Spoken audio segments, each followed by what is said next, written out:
మొత్తానికి Congress, BRS, BJP పార్టీలు మూడు కూడా ఈసారి మేమే 10 స్థానాలు గెలుచుకుంటామంటే మేము గెలుస్తామని చెప్పేసి కూడా ముగ్గురు కూడా అంటున్నారు. సో కాంగ్రెస్ పార్టీ అయితే ఏకంగా 13 నుంచి 14 స్థానాలు మాకే వస్తాయని చెప్పేసి కాంగ్రెస్ పార్టీ ధీమా వ్యక్తం చేస్తుంది. అలాగే బీఆర్ఎస్ పార్టీ కేవలం 2% ఓట్ బ్యాంక్ తోటి ఓడిపోయాం కాబట్టి డెఫినెట్గా ఈసారి 9 నుంచి 10 స్థానాలు ఎంపీ స్థానాలు మేము గెలుస్తున్నాం, మేము సత్తా చాటుతున్నాము. ఈ 2-3 నెలల్లోనే కాంగ్రెస్ పైన వ్యతిరేకత వచ్చిందని బీఆర్ఎస్ పార్టీ నేతలు అంటున్నారు. ఇంకా భారతీయ జనతా పార్టీ మరోసారి మోడీ సర్కార్ అనే పేరు మీద ముచ్చటగా మూడోసారి కేంద్రంలో అధికారంలోకి రాబోతున్నాం. అలాగే తెలంగాణ కూడా అభివృద్ధి కావాలంటే మళ్ళీ మోడీ అక్కడ రావాలి, ఇక్కడ అత్యధిక స్థానాలు ఇవ్వాలి. సో వై నాట్ 17 అని చెప్పేసి, సో హైదరాబాద్ స్థానం కూడా మేమే గెలుస్తామని చెప్పేసి కూడా అంటున్నారు. సో మొత్తానికి 17 అభ్యర్థులని ఈ నెలాఖరులోగా అలాగే మార్చ్ ఫస్ట్ వీక్ వరకు విడుదల చేసే లిస్ట్ రిలీజ్ చేసే అవకాశం ఉన్నట్టు కూడా తెలుస్తుంది. So Bharatiya Janata party versus Congress మధ్యలోనే పోటీ ఉంటుందని ఇటు కాంగ్రెస్ నేతలు అదే మాట చెప్తున్నారు, భారతీయ జనతా పార్టీ నేతలు కూడా అదే మాట చెప్పడం అనేది జరుగుతుంది. మరి బీఆర్ఎస్ పార్టీ కూడా ఫామ్లో ఉన్నాం, సో త్రిముఖ పోరు ఉండే అవకాశాలు ఉంటాయని చెప్పేసి బీఆర్ఎస్ అంటుంది. మరి ఇప్పుడు జరుగుతున్నటువంటి ఎంపీ ఎన్నికల్లో ఏ పార్టీ ఎన్ని స్థానాలు వస్తాయి, అభ్యర్థులు ఎవరు అనేది ఇటు కాంగ్రెస్ పార్టీ అయితే ఆల్రెడీ మహబూబ్ నగర్ అభ్యర్థిని డిక్లేర్ చేయడం అనేది జరిగింది. చెవెళ్ళ అభ్యర్థిని కూడా పట్నం మహేందర్ రెడ్డి వారి సతీమణి ఉండే అవకాశాలు ఉన్నాయని చెప్పేసి కూడా చెప్తున్నారు. ఎందుకంటే నిన్న జరిగినటువంటి చెవెళ్ళ సభలో కూడా రేవంత్ గారి పక్కన వారే ఉన్నారు. ఎవరైతే అభ్యర్థులుగా పోటీ చేస్తారో వారు మ్యాక్సిమం వాళ్ళకి అలాంటి స్థానం కల్పిస్తారని చెప్పేసి కూడా ఒక రకంగా చెప్పుకోవచ్చు. మరి భారతీయ జనతా పార్టీ ఇప్పటికీ యాత్రలు కూడా చేపట్టింది.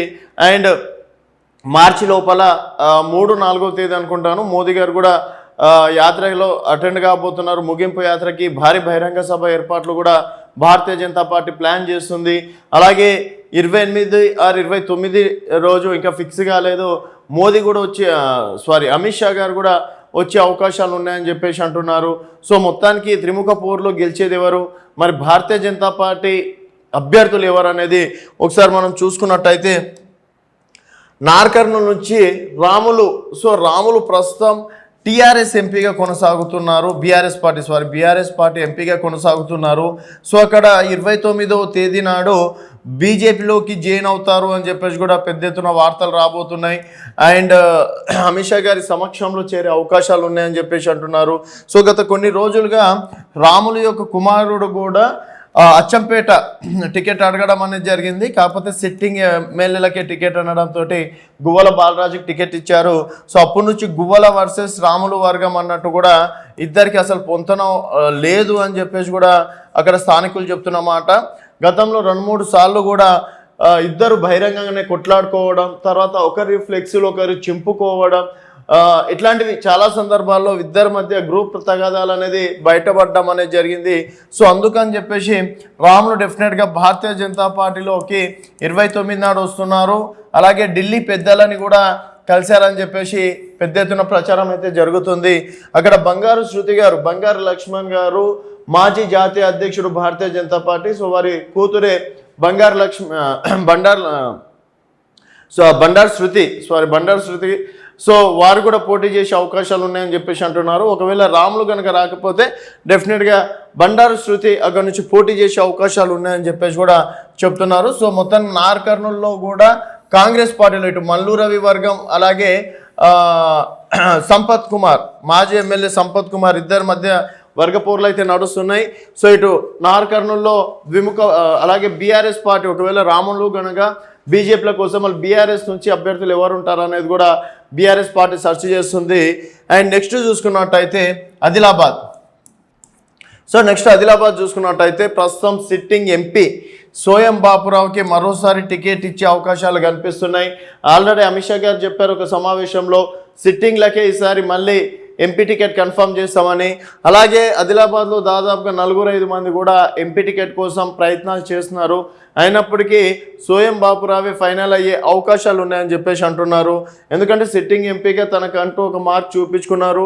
అండ్ ఆదిలాబాద్లో భారతీయ జనతా పార్టీ ఏకంగా 4 ఎమ్మెల్యేలని గెలవడం అనేది జరిగింది. 2023 ఎన్నికల్లో వచ్చినటువంటి 8 స్థానాల్లో 4 ఎమ్మెల్యేలు ఉమ్మడి ఆదిలాబాద్ జిల్లాలోనే గెలవడం అనేది జరిగింది. సో అక్కడ ఎవరు ఎంపీ క్యాండిడేట్ ఉన్నా కూడా భారతీయ జనతా పార్టీకి ఎడ్జ్ ఉండే అవకాశాలు ఉన్నాయని చెప్పేసి కూడా చెప్పుకోవచ్చు. ఆ విధంగా సోయం బాపురావుకి మళ్ళీ టికెట్ కన్ఫర్మ్ అయ్యే అవకాశాలు ఉన్నాయని చెప్పేసి అంటున్నారు. అండ్ నెక్స్ట్ చూసుకున్నట్టయితే ఖమ్మంలో పొంగులేటి సుధాకర్ గారు సీనియర్ నాయకులుగా ఉన్నారు. మరి వారు గనక ఓకే అంటే మాత్రం డెఫినెట్గా పొంగులేటి సుధాకర్ ఎంపీ అభ్యర్థిగా ఉండే అవకాశాలు ఉంటాయి. అండ్ 2019లో చూసుకున్నట్టయితే వాసుదేవ్ గారు భారతీయ జనతా పార్టీ నుంచి పోటీ చేయడం అనేది జరిగింది. మరి వారు ఓకే అంటే వారే క్యాండిడేట్, లేకపోతే ఇతరులకి అవకాశం ఇస్తారా అనేది చూడాల్సిన విషయం. ఇక్కడ మాత్రం ప్రస్తుతం కాంగ్రెస్ పార్టీ ఎడ్జ్లో ఉంది. బీఆర్ఎస్ పార్టీ సిట్టింగ్ ఎంపీగా కొనసాగుతున్నారని చెప్పేసి కూడా చెప్పుకోవచ్చు. అలాగే కరీంనగర్ చూసుకున్నట్టయితే సిట్టింగ్ ఎంపీ జాతీయ ప్రధాన కార్యదర్శి బండి సంజయ్ గారికి మరోసారి అవకాశం ఉందని చెప్పేసి కూడా చెప్పుకోవచ్చు. ఈటెల రాజేందర్ కరీంనగర్ నుంచి ప్రయత్నాలు చేసినప్పటికీ సిట్టింగ్ ఎంపీలకి అవకాశం ఇస్తామని చెప్పేసి కూడా చెప్పారు. ఆ విధంగా కరీంనగర్ నుంచి మళ్ళీ బండి సంజయ్ గారి బరిలో ఉండే అవకాశాలు ఉన్నాయి. అలాగే మొన్న జరిగినటువంటి ఎమ్మెల్యే ఎన్నికల్లో కూడా స్వల్ప ఓట్లతోటి బండి సంజయ్ గారు ఓడిపోవడం అనేది జరిగిందని చెప్పేసి కూడా చెప్పుకోవచ్చు. సో ఇక్కడ మళ్ళీ భారతీయ జనతా పార్టీకి సర్వే రిపోర్ట్లలో ఎడ్జ్ ఉన్నట్టు కూడా తెలుస్తుంది. అండ్ నెక్స్ట్ చూసుకున్నట్టయితే నిజామాబాద్లో గతంలో 2019లో కవితని ఓడించి ధర్మపురి అరవింద్ రికార్డ్కి ఎక్కడం అనేది జరిగింది. సీఎం కూతుర్ని ఓడించిన ఘనత భారతీయ జనతా పార్టీ అని చెప్పేసి కూడా ఆ టైంలో ప్రచారం జరిగింది. ఆ ధర్మపురి అరవింద్ గారు కూడా రాగానే అంటే భారతీయ జనతా పార్టీలోకి రావడం, తర్వాత డైరెక్ట్గా 50,000 మెజార్టీతోటి ఎంపీగా గెలవడం. సో ఇప్పుడు కూడా మళ్ళీ సిట్టింగ్ ఎంపీకి టికెట్ కోటలో మళ్ళీ ధర్మపురి అరవింద్ గారే మళ్ళీ బరిలో ఉండే అవకాశాలు ఉన్నాయని చెప్పేసి కూడా చెప్పుకోవచ్చు. మళ్ళీ కవిత గారు నిలబడతారా లేదా అనేది తేలాల్సిన విషయం. అండ్ నెక్స్ట్ మెదక్ చూసుకున్నట్టయితే 2019లో కూడా రఘునందన్ రావు గారు నిలబడ్డారు ఎంపీగా. సో ఈసారి కూడా మళ్ళీ రఘునందన్ రావు గారికి ఇచ్చే అవకాశాలు ఉన్నట్టు కూడా తెలుస్తుంది. అలాగే ఫస్ట్ ఉప ఎన్నికల భారతీయ జనతా పార్టీ 2018 తర్వాత మైలేజ్ ఇచ్చిందంటే దుబ్బాక ఉప ఎన్నికల్లో రఘునందన్ రావు గారు గెలవడం, తర్వాత జిహెచ్ఎంసీ ఎన్నికల్లో గెలవడం, తర్వాత హుజురాబాద్లో గెలవడం, ఈ విధంగా బీజేపీ గ్రాఫ్ అనేది పెంచుకుంటూ పోయింది. చివరి నిమిషంలో బండి సంజయ్ గారిని రాష్ట్ర అధ్యక్షుడు తీసేయడం ఒక్కటి కొంతకాలం అంటే ఆ ఎఫెక్ట్ అనేది ఓకే, వాళ్ళ సమీకరణాలు వాళ్ళు తీసేయడం వరకు ఓకే, కానీ ప్రజల లోపల మాత్రం బండి సంజయ్ గారిని తీయడం, బీఆర్ఎస్ బీజేపీ రెండు ఒకటే అని కాంగ్రెస్ పార్టీ క్రియేట్ చేయడం, అవన్నీ కాంగ్రెస్ పార్టీకి ఒక రకంగా కలిసి వచ్చినాయి. భారతీయ జనతా పార్టీకి అక్కడ మైనస్గా అయిందని చెప్పేసి కూడా చెప్పుకోవచ్చు. సో మళ్ళీ ఎంపీ టికెట్ మళ్ళీ రఘునందన్ రావు గారికి ఇచ్చే అవకాశాలు ఉన్నట్టు కూడా తెలుస్తుంది. అలాగే నెక్స్ట్ చూసుకున్నట్టయితే మల్కాజ్గిరి, ప్రస్తుతం మల్కాజ్గిరిలో రేవంత్ రెడ్డి గారు 2019లో రేవంత్ రెడ్డి గారు గెలవడం. సో రేవంత్ రెడ్డి గారు ఈరోజు సీఎం అయ్యారంటే ఒక రకంగా మల్కాజ్గిరి నియోజకవర్గం కూడా ఒకటని చెప్పుకోవచ్చు. మల్కాజ్గిరి నుంచి ఎంపీకి గెలుపొందడం, తర్వాత అక్కడ ఢిల్లీ పెద్దలతోటి సత్సంబంధాలు కావచ్చు, తర్వాత టీపీసీసీ అధ్యక్షుడు అవ్వడం, తర్వాత సీఎం అవ్వడం అనేది జరిగింది. సో ఇప్పుడు మల్కాజ్గిరి కూడా హాట్ టాపిక్గా ఉంది. ఇటు Congress party, BRS party, BJP party. So BRS నుంచి అయితే మల్లారెడ్డి కొడుకే ఈసారి అక్కడ క్యాండిడేట్ ఉండే అవకాశాలు ఉన్నాయంటున్నారు. అండ్ కాంగ్రెస్ పార్టీలో మాత్రం 2-3 పేర్లు అయితే బలంగా వినిపిస్తున్నాయి. అండ్ ఈటెల రాజేందర్ గారికి Bharatiya Janata party ticket confirm చేసే అవకాశాలు ఉన్నట్టు కూడా తెలుస్తుంది. ఎందుకంటే గతంలో ఆయన 2 చోట్ల నిలబడడం ఒక రకంగా మైనస్ అది ఈటెల రాజేందర్ గారికి. కేవలం హుజురాబాద్లోనే నిలిచుంటే మాత్రం డెఫినెట్గా అక్కడనే ప్రచారానికి పరిమితమై డెఫినెట్గా ఎమ్మెల్యేకి గెలిచేవారు. సో వారు గజ్వేల్లో ఇటు హుజురాబాద్లో నిలబడడం ద్వారా జనాలు కూడా అక్కడ గెలుస్తాడు ఇక్కడ గెలుస్తాడు అనేసరికి కొంతమేర కన్ఫ్యూజ్ కావడం, తర్వాత పాడి కౌశిక్ రెడ్డి ఎమోషనల్గా అంటే గెలిస్తే ఆనందయాత్ర, ఓడిపోతే శవయాత్ర అన్నట్టు ఇట్లాంటి డైలాగులు అనేది కొంతమేర పాడి కౌశిక్ రెడ్డి గారు గెలవడంలో తోడ్పాటు అయ్యిందని చెప్పేసి కూడా చెప్పుకోవచ్చు.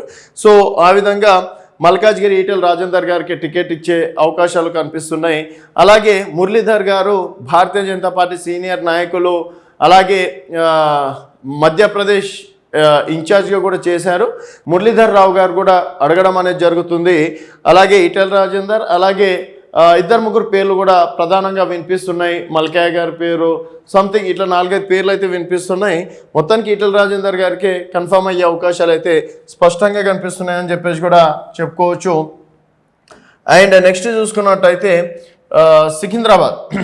సో సికింద్రాబాద్ చూసుకున్నట్టయితే ప్రస్తుత సిట్టింగ్ ఎంపీ కిషన్ రెడ్డి గారు ఇక్కడ సికింద్రాబాద్ నుంచి ఎంపీకే గెలవడం, తర్వాత కేంద్ర మంత్రిగా బాధ్యతలు చేపట్టడం అనేది కిషన్ రెడ్డి గారు అంటే ఎమ్మెల్యేగా ఓడిపోయారు, తర్వాత మళ్ళీ ఎంపీగా పోటీ చేశారు, ఎంపీగా గెలిచారు, తర్వాత కేంద్ర సహాయక మంత్రిగా చేశారు, తర్వాత మళ్ళీ మోదీ క్యాబినెట్లో కేంద్ర మంత్రిగా కూడా ప్రస్తుతం చేస్తున్నారు. భారతీయ జనతా పార్టీ రాష్ట్ర అధ్యక్షుడిగా కొనసాగుతున్నారు అని చెప్పేసి కూడా చెప్పుకోవచ్చు. ఇక్కడ కూడా మళ్ళీ కిషన్ రెడ్డి గారికి అవకాశం. ఇక్కడ ఇంకో సెంటిమెంట్ ఏంటంటే సికింద్రాబాద్లో ఇక్కడ ఎవరైతే ఏ పార్టీ అయితే గెలుస్తుందో సెంట్రల్లో కూడా అదే పార్టీ గెలుస్తుందని చెప్పేసి కూడా ఒక సెంటిమెంట్ కూడా ఉంది. అండ్ ప్రస్తుతం అయితే కిషన్ రెడ్డి గారికి అయితే ఎడ్జ్ ఉందని చెప్పేసి కూడా చెప్పుకోవచ్చు. తర్వాత చూసుకున్నట్టయితే చెవెళ్ళ. సో చెవెళ్ళ చూసుకున్నట్టయితే కొండ విశ్వేశ్వరరెడ్డి గారి పేరు ప్రధానంగా వినిపిస్తుంది, ఫైనల్ అయినట్టు కూడా తెలుస్తుంది. 2014లో బీఆర్ఎస్ అప్పుడు టీఆర్ఎస్ పార్టీ నుంచి ఎంపీగా గెలిచారు. 2019లో కాంగ్రెస్ నుంచి కేవలం 5,000 ఓట్లతోటే ఓడిపోవడం అనేది జరిగింది. తర్వాత మళ్ళీ భారతీయ జనతా పార్టీలోకి రావడం అనేది జరిగింది. సో ఈసారి భారతీయ జనతా పార్టీ నుంచి అంటే లాస్ట్ టైం సింపతి కావచ్చు, తర్వాత వారు చేసిన సేవా కార్యక్రమాలు కావచ్చు, ఒక డైనమిక్ లీడర్గా పేరుంది. సో డెఫినెట్గా కొండ విశ్వేశ్వరరెడ్డి గారికి ఎడ్జ్ ఉందని చెప్పేసి కూడా అంటున్నారు. అలాగే కాంగ్రెస్ నుంచి సునీత మహేందర్ రెడ్డి గారు బరిలో ఉండే అవకాశం ఉందని చెప్పేసి కూడా అంటున్నారు. అండ్ చెవెళ్ళ అయితే ప్రస్తుత సిట్టింగ్ ఎంపీ రంజిత్ రెడ్డి గారు. సో ముగ్గురికి త్రిముఖ పోర్ అయితే ఉండడం కన్ఫామ్. డెఫినెట్గా వీళ్ళు గెలుస్తారని చెప్పేసి ప్రస్తుతం అయితే చెప్పలేము. అండ్ త్రిముఖ పోర్ ఉండే అవకాశాలు అయితే డెఫినెట్గా చెవెళ్ళ పార్లమెంట్ నియోజకవర్గంలో ఉండే అవకాశాలు ఉన్నాయని చెప్పేసి కూడా చెప్పుకోవచ్చు. అండ్ నెక్స్ట్ చూసుకున్నట్టయితే మహబూబ్నగర్లో డీకే అరుణ గారి పేరు దాదాపుగా ఫైనల్ అయినట్టు కూడా తెలుస్తుంది. అలాగే డీకే అరుణ గారితో పాటు మాజీ ఎంపీ జితేందర్ రెడ్డి గారు కూడా టికెట్ ఎక్స్పెక్ట్ చేస్తున్నారు. అలాగే శాంతకుమార్ గారు వారు కూడా కోశాధికారిగా ఉన్నారు, వారు కూడా టికెట్ ఎక్స్పెక్ట్ చేస్తున్నారు. అండ్ 2019లో కాంగ్రెస్ పార్టీ నుంచి రావడం, డీకే అరుణ గారికి టికెట్ ఇవ్వడం, కొన్ని ఓట్లతోటి ఓడిపోవడం అనేది జరిగింది. ఈసారి మళ్ళీ డీకే అరుణ గారికి ఇస్తే డెఫినెట్గా గెలిచే అవకాశాలు ఉన్నాయంటున్నారు. అండ్ అలాగే కాంగ్రెస్ పార్టీ నుంచి వంశేంద్ర రెడ్డి గారి పేరు అయితే దాదాపుగా ఫైనల్ అయిందని చెప్పేసి కూడా చెప్పుకోవచ్చు. సో ఇక్కడ కాంగ్రెస్ వర్సెస్ బీజేపీ మధ్యలో మాత్రం టఫ్ ఫైట్ ఉండే అవకాశాలు ఉన్నాయని చెప్పేసి కూడా చెప్పుకోవచ్చు. అండ్ భువనగిరి చూసుకున్నట్టయితే బూర నరసయ్య గౌడ్ గారు, అలాగే వారితో పాటు ఇంకొక ఇద్దరు పేర్లు కూడా ప్రధానంగా వినిపిస్తున్నాయి. అండ్ ఇక్కడ బూర నరసయ్య గౌడ్ గారు గతంలో 2014లో బీఆర్ఎస్ అప్పుడు టీఆర్ఎస్ పార్టీ నుంచి ఎంపీగా గెలుపొందడం అనేది జరిగింది. తర్వాత 2019లో ఇటు కోమటిరెడ్డి వెంకటరెడ్డి గారి చేతిలో ఓడిపోయారు. తర్వాత మళ్ళీ ఇప్పుడు భారతీయ జనతా పార్టీ నుంచి ఎంపీగా ప్రయత్నాలు చేస్తున్నారు. అయితే ఇక్కడ కూడా కాంగ్రెస్ పార్టీకి అయితే ప్రస్తుతం అక్కడ ఎడ్జ్ ఉందని చెప్పేసి కూడా చెప్పుకోవచ్చు. అండ్ టికెట్ మాత్రం దాదాపుగా వారికే కన్ఫర్మ్ అని చెప్పేసి కూడా అంటున్నారు. సో ఈ విధంగా భారతీయ జనతా పార్టీ ప్రస్తుతం మొదటి లిస్టులో ఈ 11 మంది పేర్లు అయితే ఉండే అవకాశాలు ఉన్నాయని చెప్పేసి అంటున్నారు. ఇంకా హైదరాబాద్ లాంటి పార్లమెంట్ నియోజకవర్గం కావచ్చు, తర్వాత నల్గొండ కావచ్చు, ఇట్లాంటి కొన్ని నియోజకవర్గాల్లో మాత్రం ఆచితూచి అడుగులు వేయాలని చెప్పేసి కూడా భావిస్తున్నారు. సో మొత్తానికి 17కి 10 స్థానాలు గెలవాలని అమిత్ షా గారు చెప్పారు. 12 స్థానాల వరకు గెలుస్తామని చెప్పేసి ప్రస్తుత రాష్ట్ర అధ్యక్షుడు కిషన్ రెడ్డి గారు అంటున్నారు. సో మొత్తానికి బీజేపీ ఈ ఎంపీ ఎన్నికల్లో ఎన్ని స్థానాల్లో గెలవబోతుంది అనేది మీ అభిప్రాయాలను కింద కామెంట్ రూపంలో తెలియజేయండి.